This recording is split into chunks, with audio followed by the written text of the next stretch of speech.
Hello दोस्तों, कैसे हो आप सब लोग। आशा करता हूँ अच्छे होंगे, हष्ट पुष्ट होंगे, तंदुरुस्त होंगे। जैसा कि मैंने पिछली वीडियो में आपसे प्रॉमिस किया था कि आखिरी के 20 दिन बचे हैं सीजीएल 2020 प्रीलिम्स में। तो आखिरी के इन 20 दिन में मैथ की क्या स्ट्रेटजी रहनी चाहिए।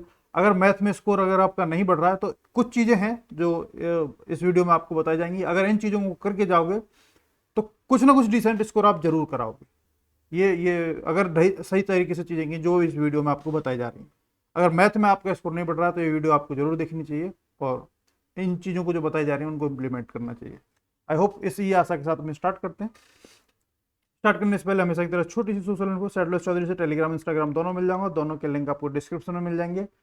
टेलीग्राम जरूर ज्वाइन कर लेना। आपके एग्जाम रिलेटेड बहुत सारे इंपॉर्टेंट अपडेट्स वहाँ आते रहते हैं, वो आपको टाइम टू टाइम प्रोवाइड होते रहते हैं, आरटीआई रिप्लाई वगैरह। ठीक है, तो चलिए स्टार्ट करते हैं फिर। देखिए, सबसे पहली चीज़, आप अभी मॉक वगैरह दे ही रहे होगे आई होप। ये तो कम से कम कर रहे होगे क्योंकि आखिरी के जो भी 20-25 दिन या एक महीना बचता है उसमें लगभग लगभग डेली एक एटलीस्ट मिनिमम एक मॉक आप देते ही हैं। आप वो दे रहे होगे कंटिन्यूटी के साथ और उसका एनालिसिस बहुत अच्छे से कर रहे होगे। अगर नहीं कर रहे हो तो अच्छे से, सबसे पहले जरूरी चीज़ है कि आप उसका एनालिसिस करो। टॉपिक्स आपको पता चलेंगे जब आप एनालिसिस करोगे। मैथ में किस चैप्टर में दिक्कत आ रही है, किस चैप्टर के क्वेश्चन आपसे गलत हो रहे हैं, सबसे पहले तो ये पता चलेंगे आपको। उन चैप्टर्स को नोट डाउन कर लो। अगर वो चैप्टर्स आपने पढ़े ही नहीं है अभी तक तो फिर तो भाई सब बात अलग ही होगी। फिर तो वही नहीं, अगर आपने पढ़े हुए हैं, आपको कुछ ही उसमें कुछ पर्टिकुलर कॉन्सेप्ट में दिक्कत आ रही है तो उस कॉन्सेप्ट को आप रिवाइज कर लो और तुरंत अगला मॉक दे लो। अगर कॉन्सेप्ट ही नहीं पढ़े हैं या सिलेबस ही कंप्लीट नहीं हुआ तो फिर आपको कुछ चीज़ें बताऊंगा, कुछ टॉपिक्स बताऊंगा, उनके क्या क्या करने हैं, उन चीज़ों को कर लीजिएगा। और बट अगले जितने भी 20-22 दिन है, एटलीस्ट 25 मॉक तक आप कोशिश करना कि आप दे पाओ। नहीं तो मिनिमम से मिनिमम 20 मॉक जरूर देना आखिरी के 20 दिनों में। ठीक है, लास्ट का 1-2 दिन छोड़ देना, पर 20 मॉक जरूर दे के जाना, बहुत जरूरी है। उससे स्पीड और आपका कॉन्फिडेंस, बहुत सारी चीज़ें बूस्टअप होती हैं। अब बात आती है दूसरी नोट्स की। आई होप आपने नोट्स बनाए हों अपने। मैं ये भी जानता हूँ सभी लोग अपने नोट्स नहीं बनाते। जिन्होंने नोट्स नहीं बनाए हैं तो जो कुछ भी आपने कहीं से बुक से या कुछ से भी पढ़ रहे हो, कहीं हाईलाइट किया हो, कहीं मार्क किया हो, कुछ भी किया हो, XYZ तैयारी कर रहे हो तो कुछ ना कुछ आपके नोट्स वगैरह है, कुछ ना कुछ तो आपने किया होगा। अगर किया है तो उनको रिवीजन करने का बहुत सही टाइम है ये। आखिरी के 20 दिनों में एटलीस्ट 2 बार रिवीजन अपने नोट्स का जरूर कर जाना। मैथ के हो, इंग्लिश के हो, जीके के हो, किसी के भी हो।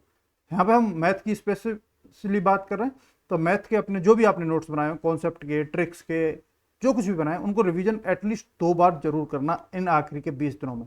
कुछ कॉन्सेप्ट्स होंगे जो आपको मॉक्स में या उस समय आपको दिक्कत दे रहे होंगे, आपने जब पढ़ा होगा, जब भी जिस भी टीचर से पढ़ा होगा, तो कुछ कॉन्सेप्ट होते हैं जो आपको दिक्कत दे रहे होते हैं, तो उनको स्पेसिफिकली जरूर ध्यान रखना इन दिनों में। अगर वो बहुत इंपॉर्टेंट कॉन्सेप्ट हैं कुछ जिन पर क्वेश्चन बहुत फ्रिक्वेंटली पूछे गए हैं पिछले कुछ 2-3 सालों में एसएससी में, तो उन कॉन्सेप्ट को जरूर 1-2 बार अच्छे से देख लीजिएगा, रिवाइज कर लीजिएगा। नया कुछ मत पढ़ना, नए कॉन्सेप्ट्स और नए ट्रिक्स में अब टाइम वेस्ट मत करना। बहुत बड़ा ब्लंडर कर दोगे अगर अब नया कुछ पढ़ने गए नए। और सबसे ज़्यादा जरूरी है आपको इन आखिरी के इन 20-25 दिनों में क्रैश कोर्सेज और यूट्यूब के अलग दुनिया भर के जो ट्रिक्स और कोर्सेज और ये वीडियोज आएंगी कि ये पढ़ा दें, ये इतने दिनों में ये कर लो कि कोई फोक डांसेस की वीडियो लेके आ रहा हो, उन सबसे बचिएगा। अपने जो कुछ भी आप रिवीजन करोगे उतना बेस्ट है। अपना नोट्स में और बुक्स में ज़्यादा टाइम वेस्ट यूटिलाइज करना। यूट्यूब पे, इन सब पे ऐसी वीडियोस में या क्रैश कोर्सेज में दुनिया भर के कोचिंग्स और ये सब लाएंगे अपने क्रैश कोर्सेज।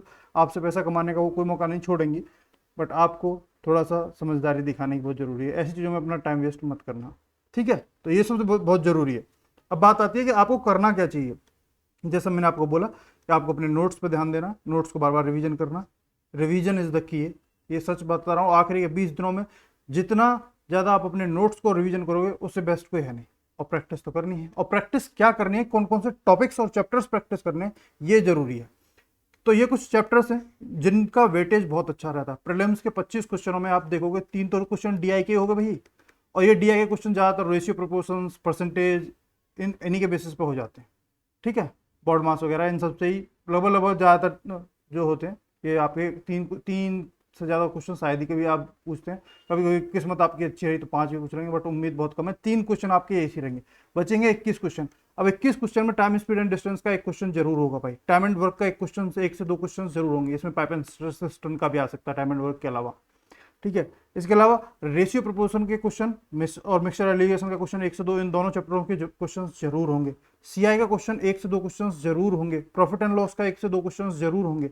तो ये आपके अरिथमेटिक मैथ में आपके ये 5 चैप्टर्स आपको अच्छे से जरूर आने चाहिए। और अगर नहीं आते हैं तो इन सभी के बेसिक फॉर्मूला और कॉन्सेप्ट अभी भी आप देख के जा सकते हो। सिंपल स्टैंडर्ड फॉर्मूला भी आप देख के जाओगे, वहां पे जाके कोशिश करोगे तो करे जा सकते हैं। अब आप ये देख लीजिए कि कम से कम 8 से 9 क्वेश्चंस आपके 8 से 10 क्वेश्चंस सिर्फ इन 4 चैप्टरों से, इन 5 चैप्टरों से आने हैं। 3 क्वेश्चन यहाँ आपके हो चुके हैं। अगर इनको अच्छे से करके गए तो 8 से 10 क्वेश्चंस आपके ये हो जाएंगे सिर्फ इन्हीं बड़े बड़े। इसके अलावा हालांकि और छोटे छोटे चैप्टर से भी 1-2 क्वेश्चंस आ जाते हैं, उनको मैं नहीं कर रहा हूँ। जो बड़े बड़े इनके कॉन्सेप्ट वगैरह आप देख सकते हो। टाइम एंड वर्क आप पहली बार जब आप स्टार्ट करते हो तब से ही सीखते आ रहे होते हो, तो आप आई होप इनको बहुत अच्छे से करके जाओ। इनके बेसिक कॉन्सेप्ट जरूर रिवाइज कर जाना, और कुछ करो ना करो 5 चैप्टरों के जरूर देख जाना। बहुत इंपॉर्टेंट चैप्टर हैं ये पांचों के पांचों, ठीक है। आई होप आप ये करो। इसके अलावा एडवांस मैथ की बात करें तो एडवांस मैथ के जो कॉन्सेप्ट है, मेंसुरेशन के कॉन्सेप्ट हैं सिंपल सी भाई साहब।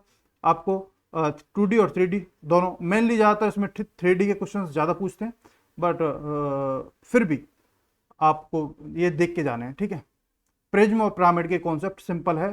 पिरामिड 1/3 होना है, प्रिज्म का आपको सारे कॉन्सेप्ट पता होना चाहिए, उसका 1/3 करके पिरामिड के सारे कॉन्सेप्ट पता होना चाहिए, और बेसिक फॉर्मूले कुछ इसके अलावा जो और हैं वो जरूर देखे जाना अगर कोई बहुत ज़रूरी है, क्योंकि इससे कम से कम 2 से 3 क्वेश्चंस आने की बहुत स्ट्रॉन्ग पॉसिबिलिटी रहती है। ट्रिग्नोमेट्री से दो क्वेश्चंस कम से कम आने की काफ़ी संभावना रहती है। और ट्रिगो में एक क्वेश्चन उसका भी पूछ लेते हैं, हाइट एंड डिस्टेंस का। हर पेपर में गारंटी नहीं होती, बट पूछ लेते हैं ट्रिगो के। और कुछ नहीं करो तो कुछ सर्टेन ट्रिक्स होती हैं वो देख लीजिएगा, जिससे भी आपने पढ़े हों। कुछ एटलीस्ट मिनिमम फॉर्मूले जरूर देख जाएगा। आपको टेबल बहुत अच्छे से पता होनी चाहिए, हर एक उसकी वैल्यू पता होनी चाहिए, फिंगर टिप्स पे होना बड़ा जरूरी है। एलजेब्रा का ज़्यादातर तो वैल्यू पुटिंग से ही हो जाता है, ज़्यादातर एलजेब्रा वैल्यू पुटिंग से हो जाता है, बट कुछ जो बेसिक स्टैंडर्ड फॉर्मूला है वो जरूर देख जाइएगा, ठीक है। अब पता चले वहाँ जाके AQ + BQ का नहीं पता चल रहा कि कैसे क्या करें अब इसमें, तो बेसिक जो फॉर्मूला है उनको जरूर देखा जाएगा एलजेब्रा में। इससे भी कम से कम 2 क्वेश्चन आने की बहुत स्ट्रॉन्ग पॉसिबिलिटी रहती है। ज्योमेट्री में बहुत सारे कॉन्सेप्ट और थ्योरम्स होती हैं, दुनिया भर के कॉन्सेप्ट और थ्योरम है, और बहुत बड़ा है, बट फिर भी इसमें जो आप करके जा सकते हो, तो अगर बहुत टाइम नहीं है तो इंपॉर्टेंट जो थ्योरम्स हैं, बड़ी बड़ी इंपॉर्टेंट थ्योरम्स हैं, वो जरूर देख जाएगा, ठीक है। सिमिलरिटी वगैरह जो भी हैं वो उन सब चीज़ों को जरूर देख जाएगा, ठीक है। और कुछ भी ना करके जाओ तो ये जरूर कर जाएगा, इंपॉर्टेंट थ्योरम वगैरह आप कर जाओ। एंगल वगैरह पूछने का क्वेश्चन आना ही आना है, एंगल आपसे जरूर पूछने वाला क्वेश्चन आएगा ही आएगा आपका। कम से कम ज्योमेट्री से 2 से 3 क्वेश्चन इससे आएंगे 8 से 10 क्वेश्चन इनके आने हैं। हालांकि तो लोग पूरा एडवांस में तो यही है, बट 8 से 10 क्वेश्चन इसके हैं, 8 से 10 क्वेश्चन उसके हैं, और 3 क्वेश्चन आपके DI के हैं। और कुछ भी नहीं करोगे तो 20 से 22 क्वेश्चन कराओगे। अगर ये 8-10 अलजेब्रा तो ये एडवांस में तो आपको पूरा बता दिया, पर अरिथमेटिक मैथ में ये 5 चैप्टर्स जरूर कर जाना, और इसके ये मोटी मोटी चीज़ें जो बता दी हैं इनको जरूर करके जाओगे तो 20 से 22 क्वेश्चन करके आ पाओगे, अगर इनको सही चीज़ से, सही तरीके से टारगेट ओरिएंटेड और चीज़ों को ढंग से कर लिया तो। इसके अलावा कुछ चीज़ें अगर कुछ भी समझ में ना आए, पेपर दो या मॉक दो या जो कुछ भी दो, कुछ भी समझ में ना आए तो 2-3 चीज़ें होती हैं। अगर इनमें से आपने कुछ भी आपको नहीं पता, अभी तक नहीं सीखा है, तो अब सीखने मत जाना, प्रीलिम्स देने के बाद सीख लेना। हालांकि ज़्यादा टाइम नहीं लगता, क्योंकि ये प्रैक्टिस की चीज़ें हैं, जो भी ट्रिक्स वगैरह होती हैं प्रैक्टिस के साथ आती है। धीरे धीरे जैसे जैसे आप इनको इम्प्लीमेंट करते जाते हो ओवर द टाइम, फिर आप कोई इसमें एक्सपर्ट होते हो। अगर आपको कोई ट्रिक दिखा रहा है, जादू सा करके दिखा रहा है, तो एक दिन में आप नहीं सीखोगे। तो आपको उस सब के लिए थोड़ा सा कॉन्सेप्ट बिल्डिंग करनी पड़ती है, थोड़ा सा टाइम देना पड़ता है, बहुत सारी प्रैक्टिस करनी पड़ती है, तब आप वो जादू कर पाते हो जो कोई और करके आपको टीचर वगैरह दिखा रहा होता है। आई होप आप समझो। और कुछ भी ना करो ना तो वैल्यू पुटिंग एक होता है, ट्रिक ही है, आपको पता ही होगा, ये देख लेना। ऑप्शन एलिमिनेशन बहुत इंपॉर्टेंट ट्रिक होती है, और कुछ भी नहीं, इसमें कोई ट्रिक नहीं, ऑप्शन एलिमिनेशन बहुत सिंपल सी बात है। इन चीज़ों को जरूर देख लीजिएगा। वैल्यू पुटिंग हो गई, ऑप्शन एलिमिनेशन हो गई, डिजिट सम हो गई, यूनिट डिजिट हो गई, और भी दुनिया भर की ट्रिक्स होती हैं। अगर आपने कोई सीखी हुई है इनके अलावा तो वो, तो इन चीज़ों का बहुत यूजफुल यूज़ करना होता है आपको मॉक में, एग्जाम में, तो इन चीज़ों का ध्यान रखिएगा। कुछ समझ में आया तो ऑप्शन एलिमिनेशन जरूर ट्राई कर सकते हैं। ये एक ऐसा तरीका होता है कि जिस क्वेश्चन का कुछ भी नहीं पता होता है, उसमें भी आपकी हेल्प हो जाती है। बट मैं इन सबको फिर बोल दूं कि अगर ये चीज़ें हैं, अगर आपको नहीं अभी तो प्रैक्टिस की हैं, तो एक दिन में ये चीज़ें नहीं होंगी, थोड़ा सा टाइम देना पड़ता है। कोशिश करना चाहते हैं कोशिश कर सकते हैं, बट अपने आप को फ्रस्ट्रेट मत कर लेना इन सब चीज़ों के पीछे। आई होप आप समझो। बाकी जो चैप्टर्स और ये सब चीज़ें आपको बताई हैं, इनको अच्छे से आपने इंप्लीमेंट कर लिया आखिरी के 20 दिनों में, तो मैं यकीनन कह सकता हूँ कि आप 40+ तो इसको कम से कम आराम से कर सकते हो आउट ऑफ 50 मैथ में। आई होप आप इन सब चीज़ों को करो, अपनी तैयारी में इंक्लूड करना, कोशिश करना इन सब चीज़ों को अच्छे से कर पाओ, और जिससे कि आपका अच्छे से अच्छा स्कोर हो पाए। बाकी आपका कोई और टॉपिक या किसी चीज़ में है, कुछ आप सजेशन चाहते हैं, कुछ फीडबैक देना चाहते हैं, कमेंट सेक्शन के थ्रू, टेलीग्राम, इंस्टाग्राम के थ्रू आप कनेक्ट कर सकते हैं, ईमेल आईडी के थ्रू भी कनेक्ट कर सकते हैं, saidulaj@gmail.com। तो आज की वीडियो में इतना ही था। आई होप ये वीडियो आपकी बहुत हेल्प करी हो अपनी और CGL 2021 में आपका बहुत अच्छा स्कोर हो प्रीलिम्स में। तो नेक्स्ट वीडियो में आपसे जल्दी मुलाकात होगी दोस्तों। तो टाटा बाय बाय, जय हिंद।